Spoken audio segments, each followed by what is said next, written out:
À Uvira, les projets de facilitation du commerce transfrontalier et intégration dans la région des Grands Lacs, PFCIGL, renforcent le fonctionnement du comité urbain du mécanisme de gestion des plaintes. Ce jeudi 30 juillet 2026, le projet a remis plusieurs matériels de travail au comité au cours d'une séance de sensibilisation consacrée à son rôle et à son fonctionnement. Cette dotation intervient alors que le projet poursuit la mise en œuvre de plusieurs activités, notamment la modernisation des infrastructures frontalières, les mécanismes de subvention et d'autres interventions de développement. Pour Meken Mujinga, spécialiste en développement social du projet, il est essentiel que les communautés disposent d'un cadre officiel pour exprimer leurs préoccupations.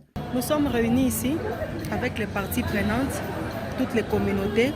Il est question de sensibiliser les communautés et toutes les parties prenantes sur la mise en application, l'existence et fonctionnement du mécanisme de gestion de plaintes dans le cadre du projet de facilitation du commerce et d'intégration dans la région de Grand Lac. Mais aussi doter les outils de travail au comité local de gestion de plaintes qui travaillent au sein du MGP. Notamment, on les a dotés d'un ordinateur, d'une imprimante pour imprimer le rapport, mais aussi les téléphones pour leur permettre de recevoir les plaintes centralisées et aussi répondre vite, ainsi que quelques matériels de bureautique permettant le fonctionnement du comité local de gestion de plaintes. Dans le cadre du projet de facilitation du commerce, intégration dans la région de Grand Lac, le mécanisme est mis en place. Je peux dire que c'est une bonne pratique d'abord, c'est un cadre de redevabilité. C'est un cadre d'échange, de feedback aussi.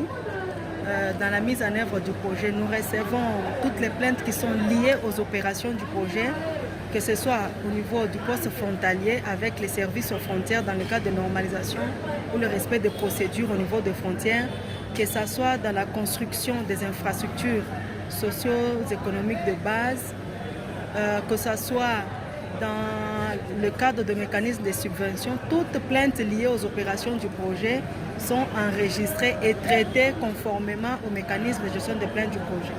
D'abord, tout le monde peut se plaindre.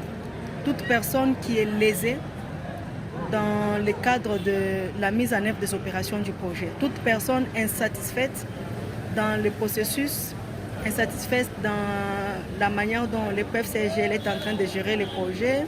Toutes les personnes qui sont touchées dans le cadre de la mise en œuvre du projet peut se plaindre dans le mécanisme.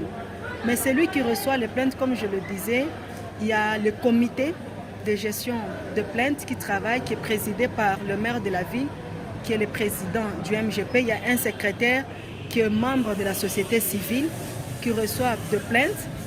Mais aussi, il y a plusieurs canaux de réception de plaintes. Notamment, le projet a mis en place le téléphone, un numéro où les plaignants peuvent appeler, déposer la plainte.